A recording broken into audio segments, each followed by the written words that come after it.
का जो first part है बेटे वो हमारे पास क्या है, इसे हम बोलेंगे केमिकल इक्विलिब्रियम। लो बेटे मैं यहां पर मेंशन कर रहा हूं, ठीक है, सबके सब ध्यान दीजिए।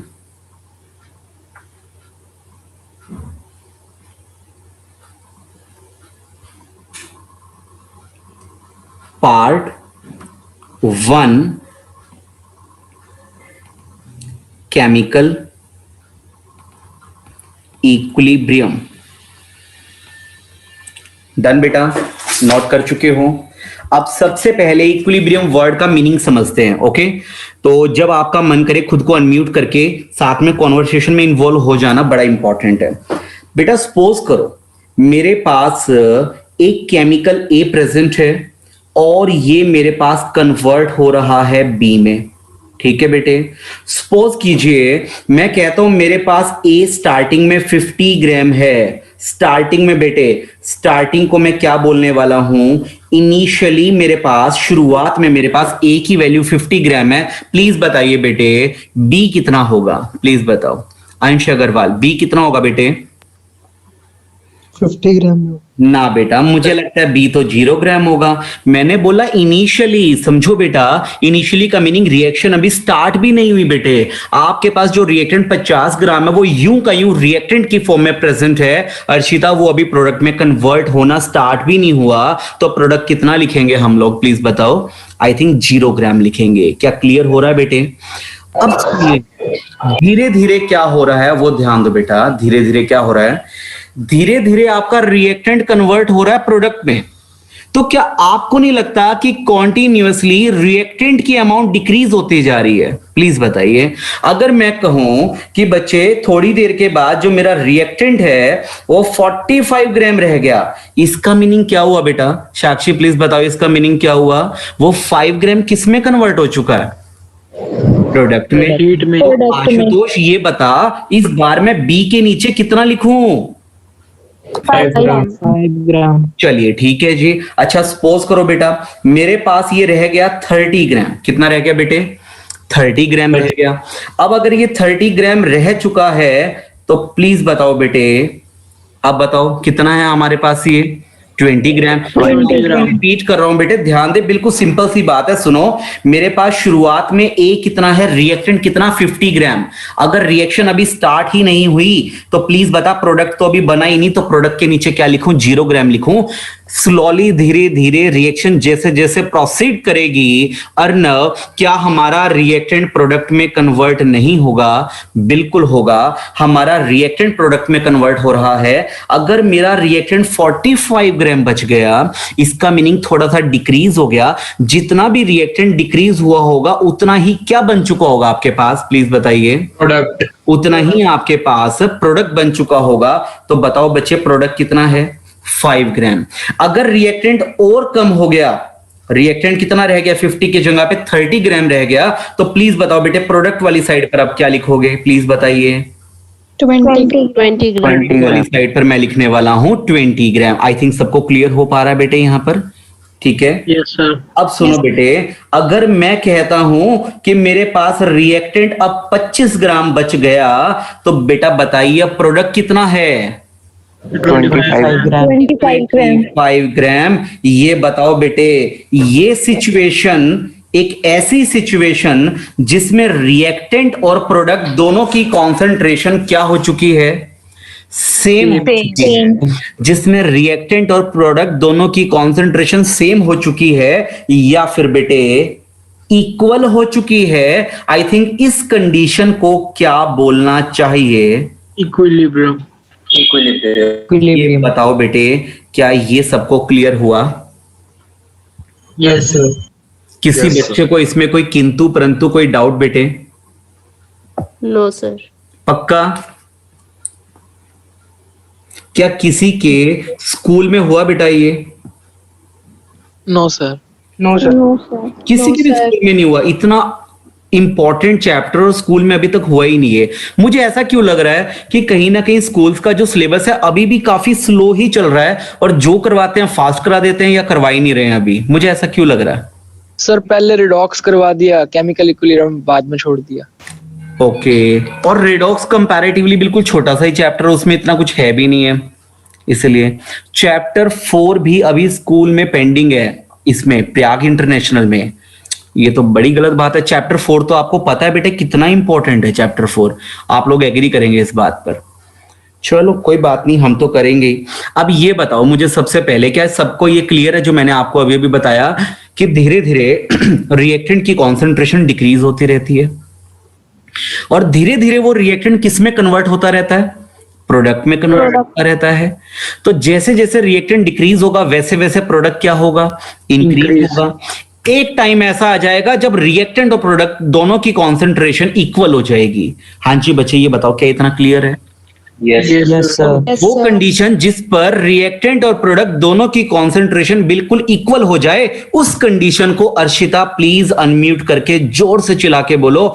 जिस कंडीशन पर रिएक्टेंट और प्रोडक्ट दोनों की कॉन्सेंट्रेशन इक्वल हो जाए, उस कंडीशन को हम क्या बोल रहे हैं? इक्विलिब्रियम।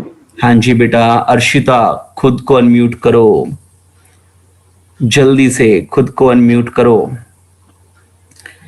इक्विलिब्रियम इक्वेशन तो मत बोलो बेटे, इक्वेशन क्यों बोल रहे हो? सिर्फ इक्विलिब्रियम बोलो, इक्विलिब्रियम कंडीशन बोल दो अगर बोलना ही है तो।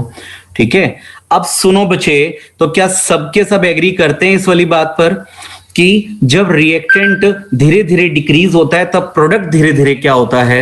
Increase. इंक्रीज होता है। Increase. सबके सब एग्री करते हैं इस बात पर? Yes, Yes, sir.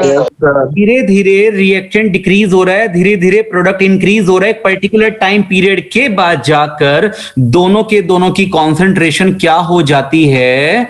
इक्वल हो जाती है। Same. उस कंडीशन को क्या बोला गया? Equilibrium. ये बात बिल्कुल गलत है। मैंने क्या बोला? ये बात बिल्कुल रॉन्ग है, गलत है। हर किसी को यही लगता है नॉर्मल रूटीन में, और कभी कभी कुछ टीचर्स भी हमें ये पढ़ा के बैठे होते हैं, लेकिन ये बिल्कुल शिवांकी रॉन्ग है, गलत है, बिल्कुल गलत है। क्या कहते हो? एक्यूरेट कॉन्सेप्ट की तरफ बढ़ा जाए बेटे, कि सच्चाई क्या है बताइए, क्या खुलासा कर दें? चलो ध्यान दो बेटा, सुनिए ध्यान से। अच्छा एक बात बताओ, पहले वाली जो कंडीशन थी वो कहीं ना कहीं सच लग रही थी कि नहीं लग रही थी? इक्वल इक्वल वर्ड आ गया था, Yes, sir. तो लग रहा था इक्वल इक्वल का मतलब वहीं से वर्ड छप गया होगा इक्विलिब्रियम, लेकिन वो बिल्कुल गलत है। लो बेटे, तो अब मैं आपको इसका रियल डाटा बताने वाला हूं, प्लीज थोड़ा सा कॉन्सेंट्रेट करें, ध्यान दो बेटा, सुनो। सबसे पहले बेटे ध्यान दीजिए, मैं ए को किस में कन्वर्ट कर रहा हूं? बी में। ये देखो मेरे पास ए है और मैं इसे कन्वर्ट कर रहा हूं बी में। ये मैंने आगे की तरफ एरो लगा दिया। प्लीज बताइए बेटे, इसे क्या बोलूं मैं? फॉरवर्ड बोलूं? कोई प्रॉब्लम है क्या? No, No, sir. sir. अगर ए हमारा बी में कन्वर्ट हो रहा है, रिएक्टेंट से प्रोडक्ट बन रहा है, तो मैं इसे बोलने वाला हूं फॉरवर्ड रिएक्शन। अगर किसी टाइम पर ऐसा हो जाए कि बी वापस कन्वर्ट होना स्टार्ट हो जाए ए में, बताओ बेटे, Backward reaction. लो बेटे, अगर बी वापस ए में कन्वर्ट होना स्टार्ट हो जाए तो इसे बोलेंगे बैकवर्ड रिएक्शन। अगर वो बैकवर्ड डायरेक्शन में चल रही है तो बेटे, एक ऐसी रिएक्शन जो फॉरवर्ड और बैकवर्ड दोनों स्टेजेस में जा सकती है, ऐसी रिएक्शन को क्या बोलते हैं? Reversible reaction. रिवर्सिबल रिएक्शन हम इस ऐसी स्टेज को बोलते हैं। पहले बताओ यहां तक क्लियर है क्या? प्लीज बताइए। Yes, sir. अच्छा थोड़ा ध्यान से सुनना बेटे, थोड़ा ध्यान से सुनना। सबके सब मेंटली स्टेबल हो ना बेटे? ज्यादा भूख भूख तो नहीं लगी है या ज्यादा खा कर आए हो? उसमें क्या होता है, लेजीनेस आ जाती है, सुस्ती आ जाती है। मुझे अर्शिता क्यों थोड़ी सी लेजी लग रही है? अर्शिता ये बेचारी रात तक क्लासेस अटेंड करती है तो थक गई होगी अब। चलिए ओके, गौरवी कह रही है यस सर, सच कह रही हो, ये काफी टायर्ड है। ओके जी, ध्यान दो बेटा, कोई बात नहीं अर्शिता, थोड़ा ध्यान दो। सपोज कर बेटा मैंने ले लिया ए 50 ग्राम, जैसे अभी अभी हमारी बात हुई थी, और शुरुआत में बी कितना होगा प्लीज बताओ? रिएक्शन अभी स्टार्ट ही नहीं हुई तो डेफिनेटली मैं उसे क्या बोलने वाला हूं? 0 ग्राम मैं उसे बोलने वाला हूं। थोड़ी देर के बाद रिएक्टेंट धीरे धीरे डिक्रीज होना स्टार्ट हो जाएगा और प्रोडक्ट धीरे धीरे इंक्रीज होना स्टार्ट हो जाएगा। इस बात पर तो आप एग्री करेंगे। लो बेटे, लास्ट में जाके ये 25 ग्राम, और बेटे राइट वाला भी कितना? 25 ग्राम। अब बताओ बेटे दोनों की कॉन्सेंट्रेशन क्या हो चुकी है? Same. सेम हो चुकी है। अभी तक जो रिएक्शन है बेटे वो कैसे चल रही थी प्लीज बताओ? फॉरवर्ड। A to B. कैसे चल रही थी? फॉरवर्ड। Forward. अच्छा अब सुनो, अब इसके आगे का जो पॉइंट है बेटे उसमें तुम्हारी बैंड बजने वाली है, तुम कहने वाले हो सर समझ नहीं आया। वो देखते हैं बेटे कौन कौन समझ पाएगा इस चीज को। ध्यान देना, सुनो बेटे। पता लगा 25 ग्राम में से और भी थोड़ा सा कम हो गया, 23 ग्राम हो गया। मुझे बता दो बेटे मैं राइट साइड में क्या लिखूं, प्लीज बता दो। 27 ग्राम। 27. अब बताओ बेटे रिएक्टेंट आपके पास क्या हो चुका है? कंपैरेटिवली कम पड़ गया, उल्टा प्रोडक्ट क्या हो गया बेटे? ज्यादा। ये रिएक्शन अभी भी कैसी चली थी? फॉरवर्ड चली थी। क्या आपको नहीं लगता कि अब आपका प्रोडक्ट ज्यादा हो गया तो अब रिएक्शन उल्टा चलना स्टार्ट हो जाएगी, रिवर्स ऑर्डर में चलेगी, अब वो बैकवर्ड चलेगी। और कब तक चलेगी? 2 ग्राम वापस पीछे चला जाएगा ताकि वापस रिएक्टेंट कितना हो जाए? 25 ग्राम, और प्रोडक्ट भी कितना हो जाए? 25 ग्राम। ये बताइए बेटे क्या कहते हो? एक एग्जांपल दो इसके लिए, एक एग्जांपल दो। Yes, sir. अच्छा एक बात सुनो बेटे, सुनो ध्यान दो। देखो बेटे सपोज करो आरुष एक रूम के गेट पर खड़ा है। कहां खड़ा है आरुष? एक रूम के। अर्शिता देखो अभी समझ में आएगा। आरुष एक रूम के गेट पर खड़ा है, अंदर रूम में कोई पानी नहीं है, बाहर से अचानक से पानी आ रहा है बड़ी तेज, ठीक है। अब बताओ बेटे रूम के आउटसाइड में अर्शिता वाटर का कंटेंट, वाटर का लेवल, वाटर की कॉन्सेंट्रेशन, वाटर की अमाउंट क्या है? ज्यादा। रूम के अंदर वाटर की अमाउंट क्या है? कम। तो बताइए बेटे हमेशा मोशन कहां से कहां होता है? हाई टू लोअर होता है कि नहीं होता है? प्लीज बताओ बेटे। Yes, sir. High concentration to lower concentration. Okay बेटे अब पता लगा पानी का जो बहाव है वो रूम के अंदर की तरफ जा रहा है, और बेटे बीच में एक सॉलिड दीवार बन के कौन पानी को रोकने की कोशिश कर रहा है बेटे? आरुष। लेकिन आरुष पानी को नहीं रोक पा रहा बेटे। हो सकता है 1-2 बार तो बल्कि ये भी बह के अंदर की तरफ ही चला गया होगा, है ना बेटा, क्योंकि ये वैसी बॉडी बिल्डर है। अब ध्यान दो बेटा, अब प्लीज बताइए वाटर अंदर की तरफ जा रहा है। एक टाइम ऐसा आ गया बेटे अंदर रूम में पानी भर गया अनुष्का। अब बेटे बाहर का जो वाटर लेवल है और अंदर रूम के अंदर का जो वाटर लेवल है वो दोनों के दोनों इक्वल हैं। आरुष सुन बेटे, अब बाहर जितना लेवल है ना पानी का, तेरे रूम के अंदर भी उतना ही पानी का लेवल है। बता मुझे पानी अभी भी अंदर आता रहेगा क्या लगातार? बताओ। No, sir. नहीं बेटे, तो वाटर कब तक मूव करता है? जब तक दोनों की कॉन्सेंट्रेशन में, दोनों के लेवल में क्या था? एक ग्रेडियंट था, एक डिफरेंस था। अर्शिता बताओ इस बात पर एग्री करते हो कि नहीं करते हो? प्लीज बताओ बेटे, है ना। जैसे ही लेवल सेम हो जाता है बताओ बेटे फ्लो रुकेगा कि नहीं रुकेगा? मुझे इस बात का जवाब चाहिए please. Yes, sir. Yes, sir. अरे बेटे एक बात तो मुझे बताओ, सुनो ध्यान से। एक किसी बंदे को फीवर हुआ पड़ा है, उसकी बॉडी का टेम्परेचर काफी हाई है, ठीक है, और you know I am very cool. अब मैं उसको टच कर रहा हूं तो बताओ बेटे मुझे कैसा लगेगा? Sir, garam. मुझे तो गर्म लगेगा, मुझे तो हीट फील होगी। अब मैं उस बंदे को टच करके बैठा हूं, मैं उसको हाथ पकड़ के बैठ गया काफी देर तक। अब बताओ बेटे क्या मुझे 1 घंटे के बाद भी वो गर्म ही लगेगा क्या? भी उसकी बॉडी में टेम्परेचर ज्यादा है। No, sir. उसकी बॉडी से हीट एनर्जी मेरी बॉडी में ट्रांसफर होगी। एक पर्टिकुलर पल ऐसा आ जाएगा जब दोनों की बॉडी का टेम्परेचर इक्वल हो गया। अगर बीच में कोई गैप नहीं है, बीच में कोई ग्रेडियंट नहीं है, बीच में कोई डिफरेंस नहीं है, तो टेम्परेचर का फ्लो भी क्या होगा? प्लीज बताइए। बंद हो जाएगा। और इस फ्लो के बंद होने को, इस टेम्परेचर के इक्वल हो जाने को हमने शायद से कुछ नाम भी दिया था। Equilibrium. ना बेटे ना, थर्मोडायनेमिक इक्विलिब्रियम बोलो बेटे। क्या बोलूं? Yes, sir. Thermodynamic equilibrium. बेटे वहां टेम्परेचर की बात हो रही थी, थर्मोडायनेमिक वर्ड चिपका दिया, थर्मोडायनेमिक इक्विलिब्रियम। अब हम केमिकल की बात कर रहे हैं तो नाम क्या दे दूं Arshita? I think Chemical equilibrium. Chemical equilibrium. बताओ बेटे सही या गलत है? प्लीज बताइए। Yes, sir. ठीक है. अरे कुछ समझे कि नहीं समझे? Yes, sir. चलिए ठीक है जी। तो प्लीज बताओ बेटे, मैं येलो कलर से हाईलाइट कर रहा हूं। मेरे पास रिएक्टेंट कितना? 23 ग्राम। और बेटे मेरे पास प्रोडक्ट कितना? 27 ग्राम। ये रिएक्शन कैसी चली थी? फॉरवर्ड। लेकिन जैसे 27 हो गया, अब बेटे क्या हो गया?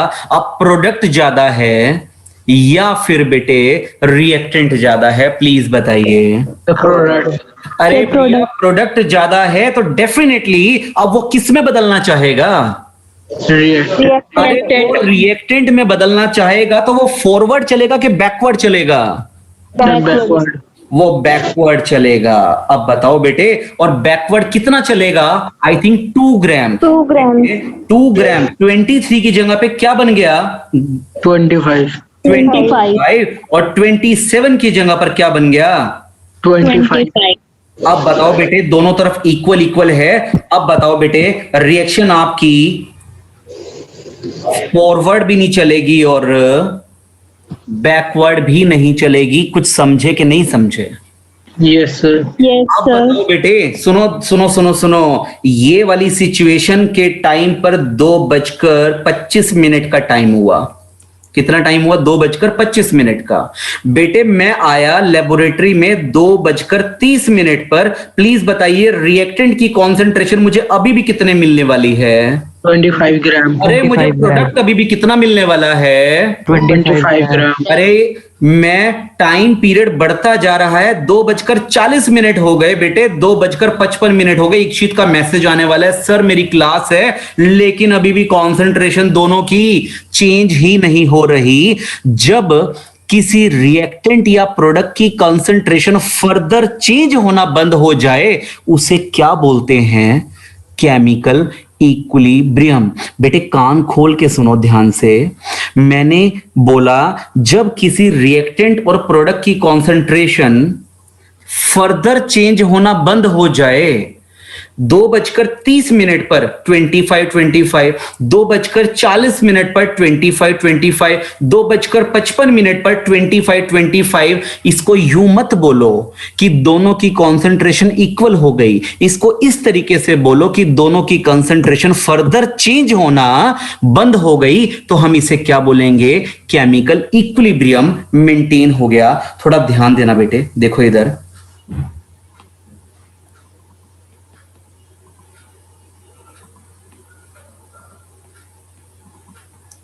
condition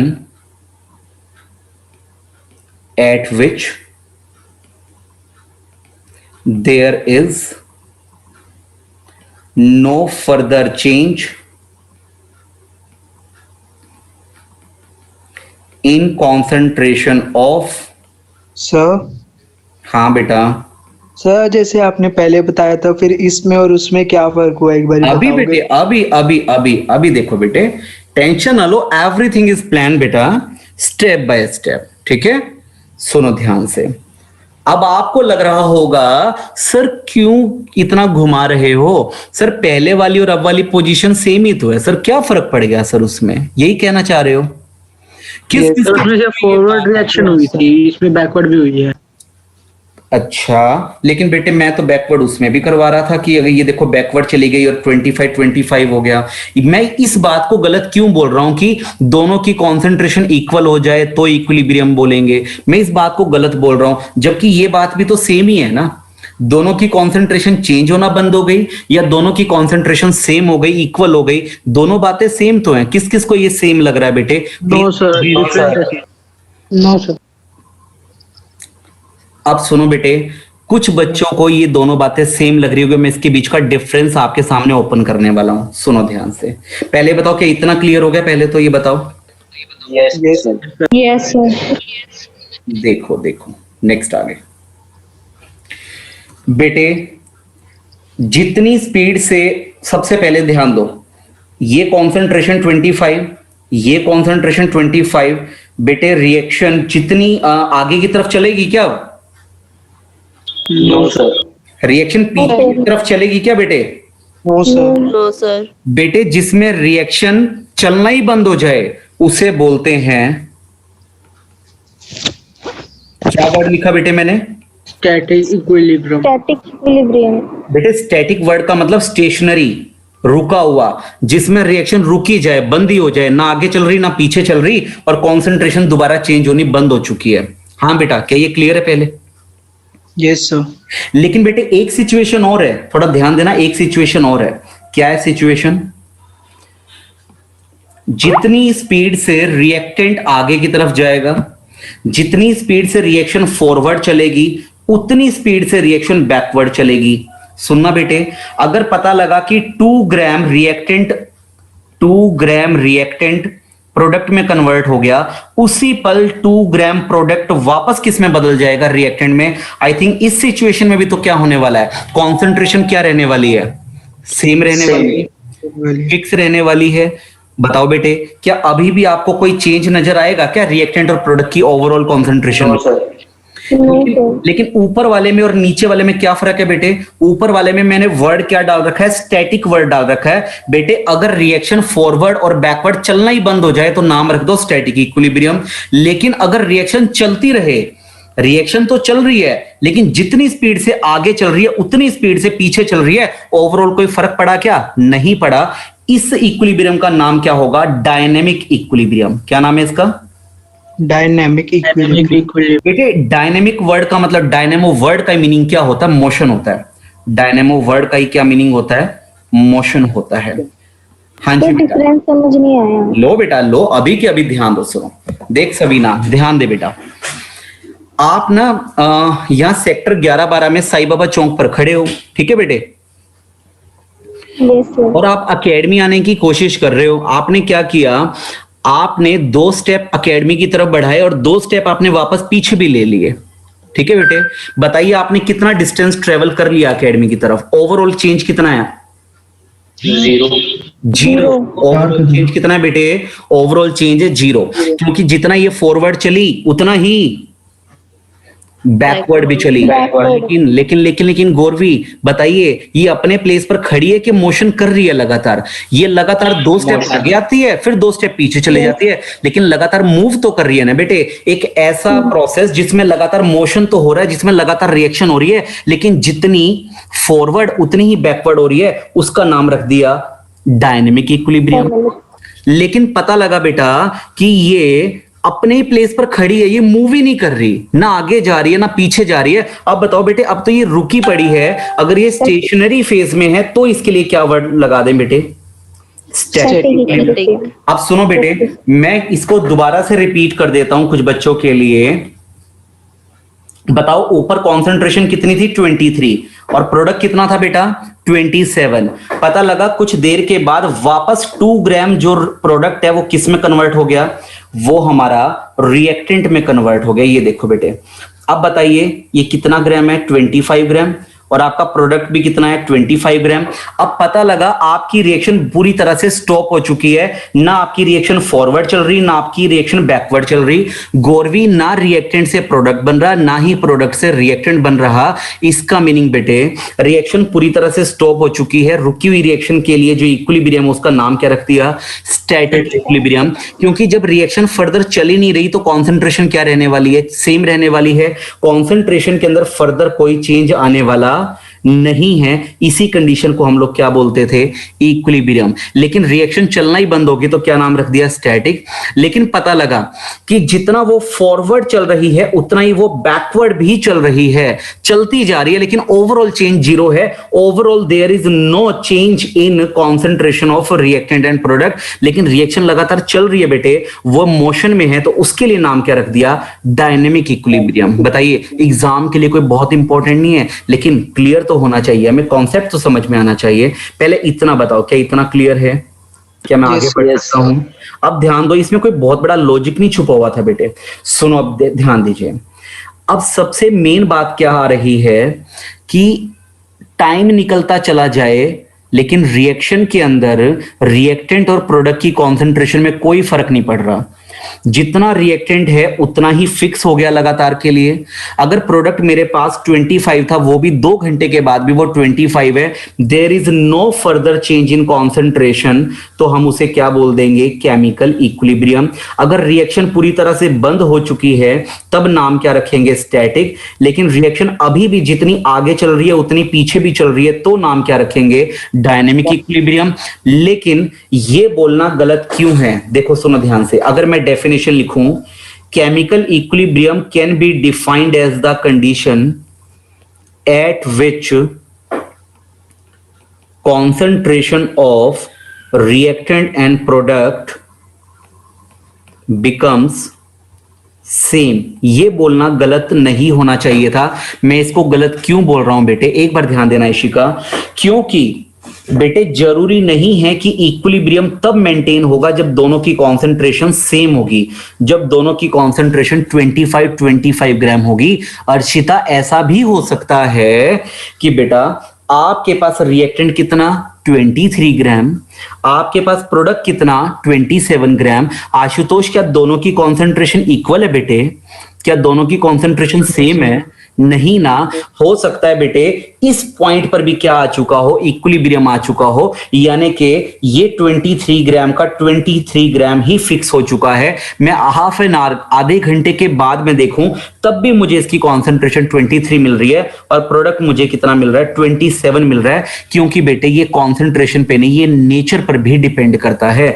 हो सकता है यहां रिएक्टेंट और प्रोडक्ट की नेचर ऐसी है कि इसका 23 ग्राम और इसका 27 ग्राम जाकर क्या मेंटेन कर लें, इक्विलिब्रियम मेंटेन कर ले। इसलिए कॉन्सेंट्रेशन का सेम बोलना गलत हो जाएगा, क्योंकि ऐसा जरूरी नहीं है कि 25 पर ही इक्विलिब्रियम मेंटेन होता है।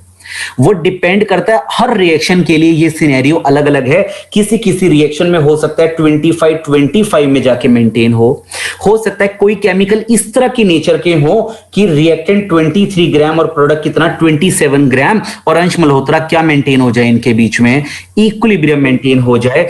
हो सकता है कोई केमिकल इस नेचर का हो कि ये 30 ग्राम और वो 20 ग्राम, इसी में क्या मेंटेन हो जाए, इक्विलिब्रियम मेंटेन हो जाए। हाँ जी बेटा।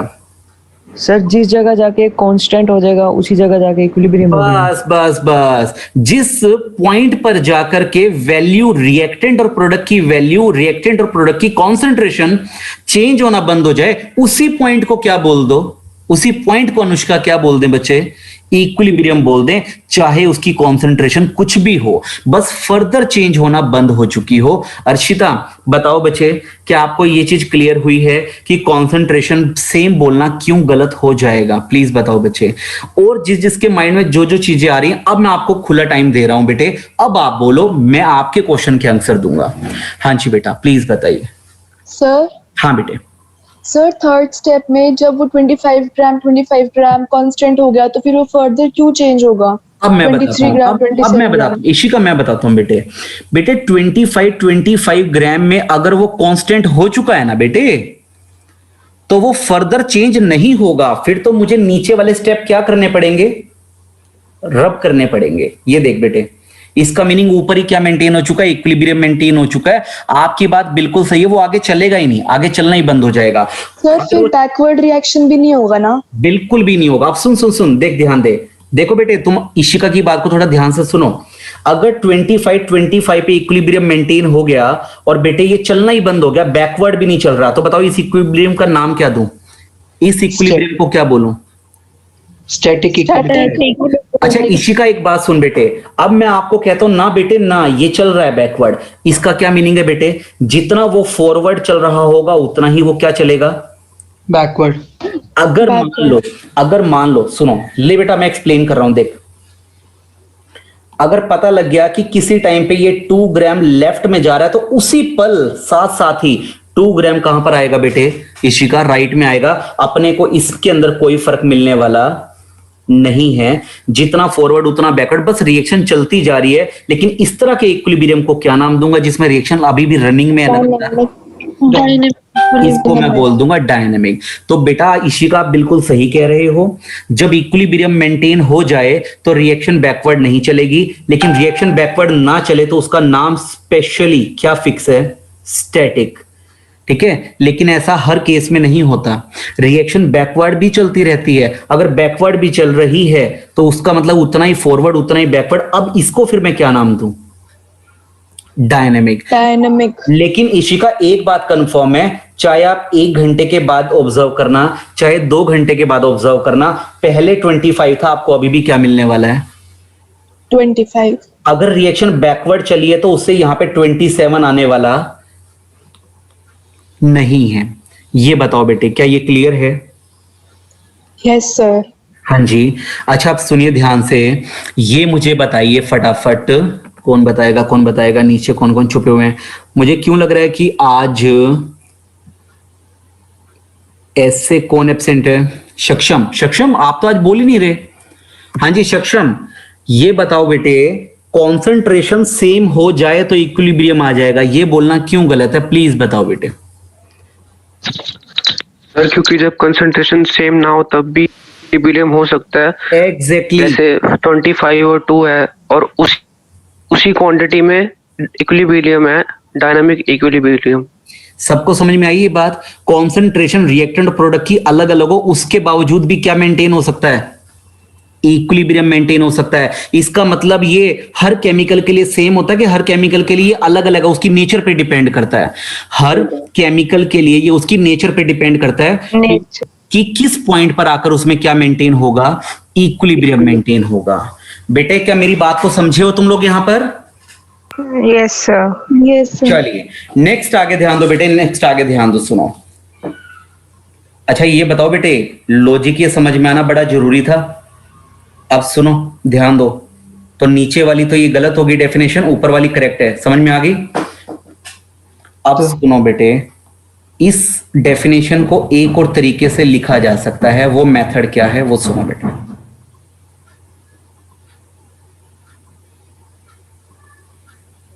होप नजर आ ही रही होगी डेफिनेशन ये। The condition at which there is no further change in concentration of reactant and product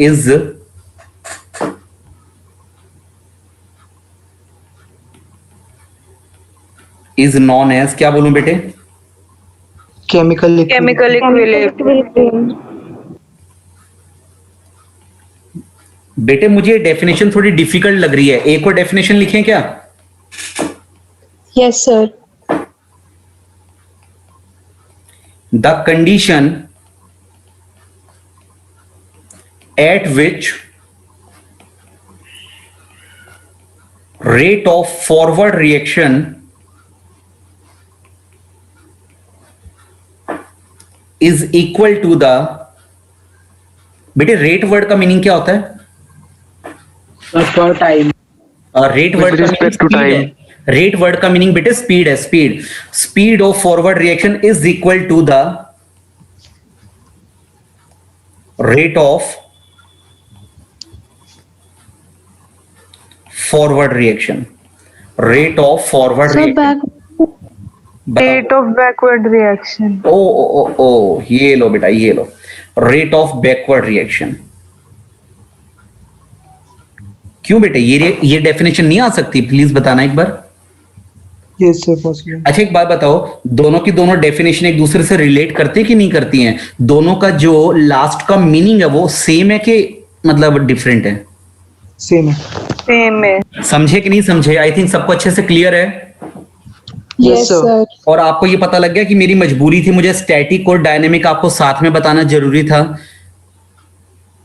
ठीक है, अगर रिएक्शन चलनी बंद हो जाए तो क्या बोलूंगा? स्टैटिक।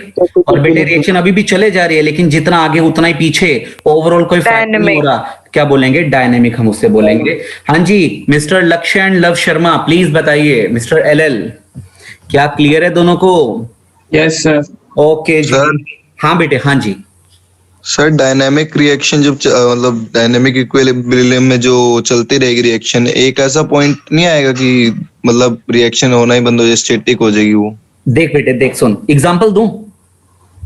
Yes sir. लो बेटे एग्जांपल, बिना एग्जांपल के मजा नहीं आता ना जिंदगी में। लो बेटे आप क्या करना, किसने पूछा ये क्वेश्चन? मैंने नहीं मैंने नहीं बेटे, नेम बोल दो, मैं देख नहीं पा रहा हूं क्योंकि मैं तो स्क्रीन पे लिख रहा हूं ना। सर पीयूष। पीयूष एक बात सुन बेटे, क्या करना है, घर वालों की मौजूदगी में ये काम करना है बेटे, मजा तभी आएगा। देख ध्यान दे, आपने एक बड़ा सा कंटेनर ले ले, गिलास वगैरह ले ले, उसमें थोड़ा पानी वाली डाल दे। ठीक है बेटे, बेटे सभी के सब ध्यान देना अच्छे से।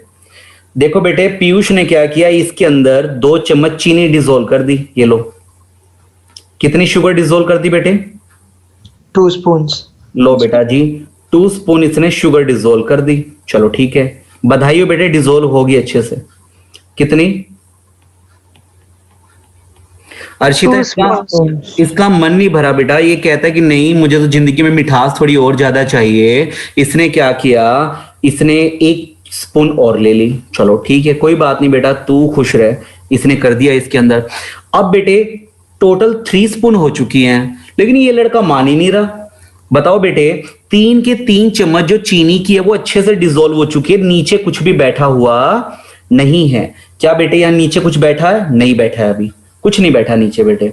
नीचे क्या बिल्कुल प्लेन है, अच्छे से वाटर में डिसॉल्व हुआ पड़ा है। गौरवी ये नहीं मान रहा लड़का, भाई पता नहीं क्या हो गया इसको। कहता सर मैं तो ना ये 1 स्पून शुगर और डालने वाला हूं। अब बताओ बेटे, सबसे पहले ये 1 स्पून जो 4th टाइम पे इसने स्पून डाली है ना, ये डिसॉल्व नहीं हो रही, ये नीचे आके बैठ रही है बेटे। कहां पर आकर बैठ रही है? ये नीचे आके। नीचे। प्लीज मुझे बताइए, 3 स्पून शुगर की पहले डिसॉल्व हो चुकी थी, इस बंदे ने 4th स्पून जब शुगर की डाली वो नीचे जाके बैठ गई। आप लोगों का क्या कहना है, जो नीचे शुगर बैठी है वो 4th स्पून वाली शुगर है या वो 3 स्पून वाली शुगर है? 4th स्पून वाली। 4th स्पून वाली। सबको ये लगता है? यस। मेरे को भी ऐसा ही लगता था, मुझे भी ऐसा ही लगता था, लेकिन साइंस ने मेरे कॉन्सेप्ट को क्लैरिफाई किया। बेटे सबसे पहले एक बात बताओ, जब ये बच्चा 3 चम्मच चीनी पानी में डिसॉल्व कर रहा था तो बेटे कौन सा प्रोसेस चल रहा था? मुझे लग रहा है डिसोल्यूशन प्रोसेस चल रहा था बेटे, सही या गलत? Yes sir. ठीक है। लेकिन बेटे जब इस बच्चे ने 4थी चम्मच चीनी की डालनी स्टार्ट कर दी तो बेटे वो डिसॉल्व ना होकर वो तो क्रिस्टल बन के नीचे बैठ गया। आई थिंक बेटे उसे क्रिस्टलाइजेशन बोलना चाहिए। बताओ बेटे, तुम्हें लग रहा है कि जो 4थी चम्मच चीनी की डाली है सर वो नीचे आके क्रिस्टल बन के बैठ गई। साइंस पता क्या कहती है? कहता ना तुम बेवकूफ हो, तुम गलत हो इस जगह पर। जो 4th वाली स्पून है बेटे वो अंदर जाके डिसॉल्व हो जाती है और जो पहले से डिसॉल्व हुई पड़ी थी वो क्रिस्टलाइज होकर नीचे बैठ जाती है, यानी कि लगातार प्रोसेस चलता रहता है। तुम तो कहोगे सर 5th वाली स्पून जो शुगर की डाली है सर पक्का ये 5वें वाली नीचे जाके बैठ जाएगी। साइंस क्या कहती है? साइंस कहती है नो भैया नो, 5th वाली तो अंदर जाके डिसॉल्व होगी, जो ऑलरेडी डिसॉल्व है वो बाहर आकर क्रिस्टलाइज होगी। ये बताओ अर्नव, कुछ समझ में आया? बताऊंगा लव शर्मा, वो भी बताऊंगा कैसे पता लगा, लेकिन ये अपने घर में नहीं पता लग सकता बेटा। ये सर बना कैसे दोबारा क्रिस्टल हो? क्या क्या क्या? वो जो 3rd स्पून था हाँ सर हाँ। वो नीचे कैसे आके बैठ गया? वो कैसे बन सकता है? पहले तो वो घुल चुका है। उसके लिए तो एक बार गिलास में घुसना पड़ेगा ना। सर इतनी तेज स्पीड होती है इस रिएक्शन की? हाँ बेटे, मैं भी इस चीज में हैरान हूँ बेटे, मैं भी बड़ा हैरान हूँ इस चीज में। क्रिस्टल्स की शेप इसलिए तो पूरी तरह से बन नहीं पाती ना, बिल्कुल बारीक पाउडर होता है। सर इसमें सिर्फ फॉरवर्ड रिएक्शन ही होंगे? ना फॉरवर्ड कैसे हो रही है बेटे? आप मतलब सर जितने स्पून डालते रहेंगे उतने ही पहले वाले नीचे करते हैं, ये थोड़ी कि मतलब फर्स्ट स्पून वापस 4th बन जाए या फिर। अच्छा मेरी बात का जवाब देना, एक बार मेरी बात का जवाब देना। आपके पास 2 तरह की शुगर है, एक तो है अनडिसॉल्व्ड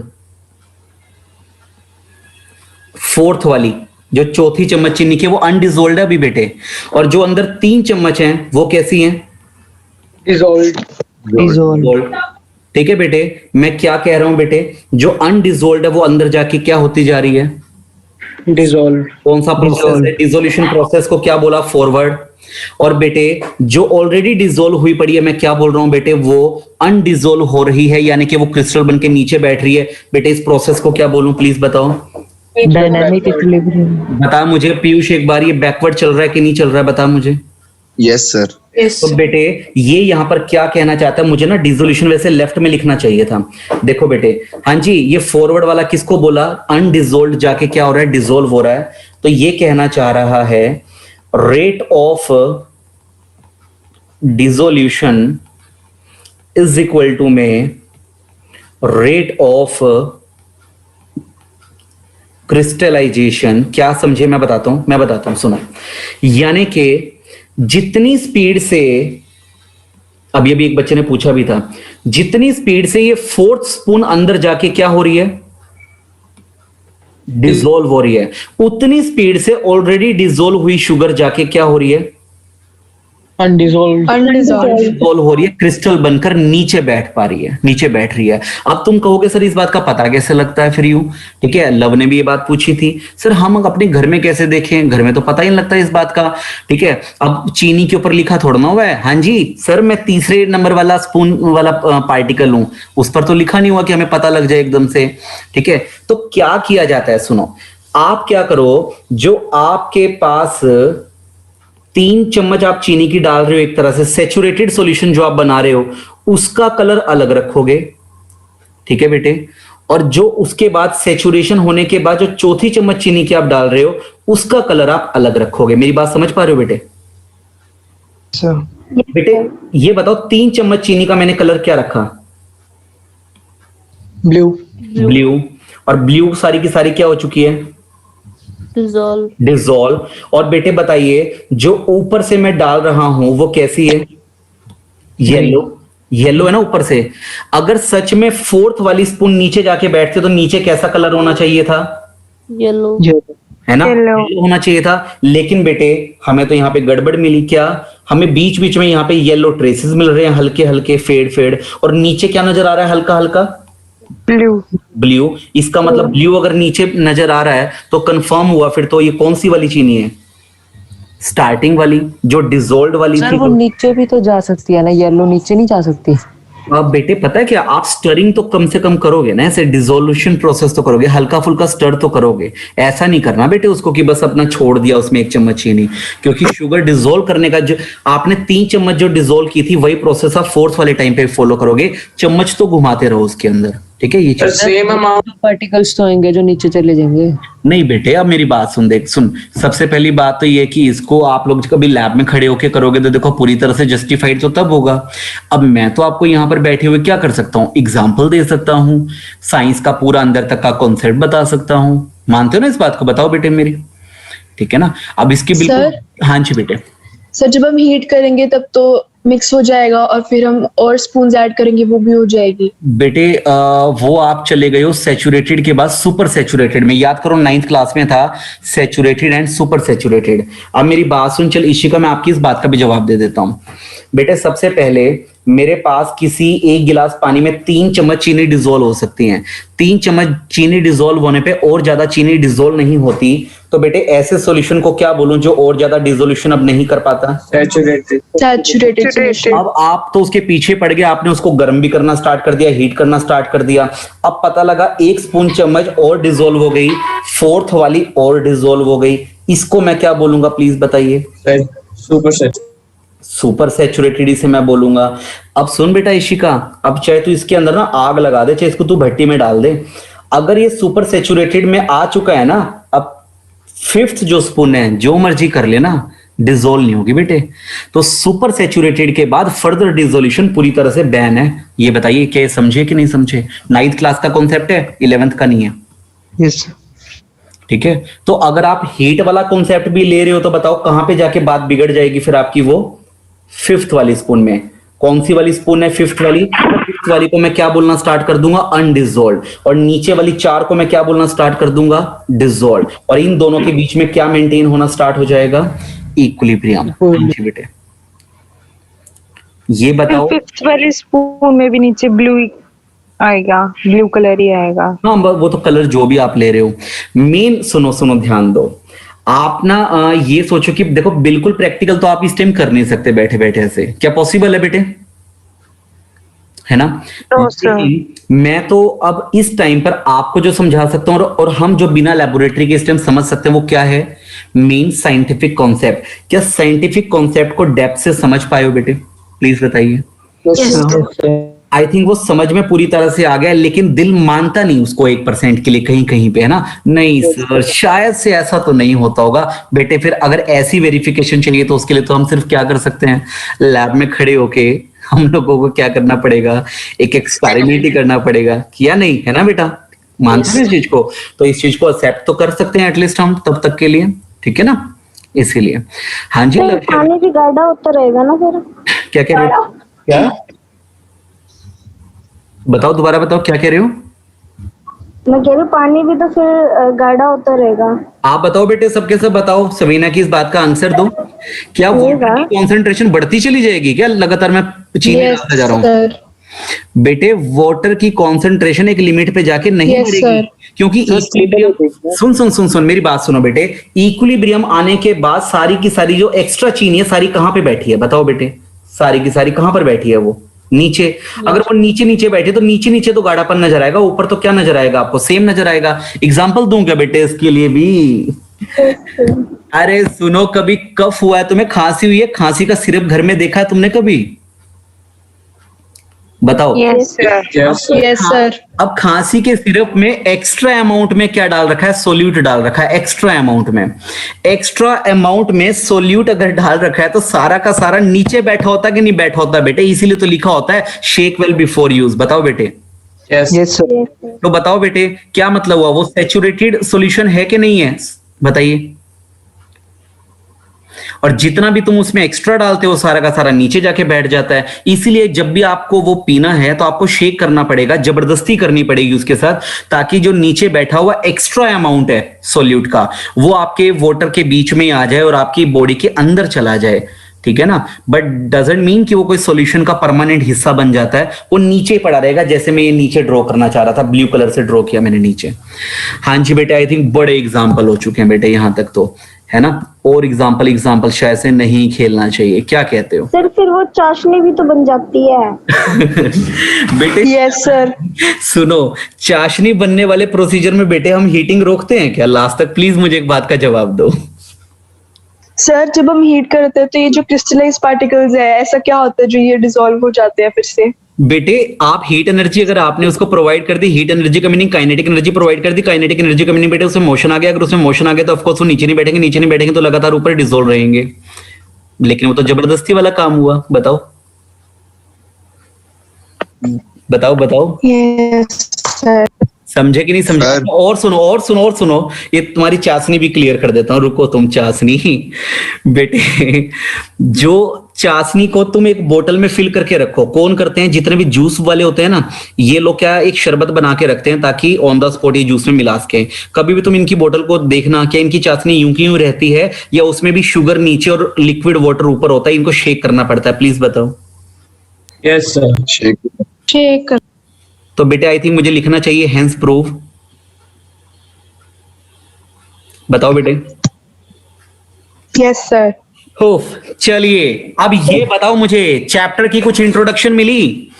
कुछ यस सर। क्या लग रहा है, कुछ खुलासे हो रहे हैं कि नहीं हो रहे हैं? Yes sir. क्या लगता है घर पर बैठकर नहीं पढ़ पाओगे क्या?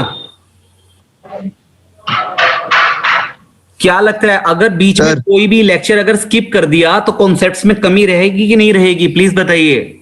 Yes sir. Yes sir. इसलिए कंटिन्यूटी बनाए रखो, ठीक है? टाइम की वेस्टेज बिल्कुल नहीं करनी।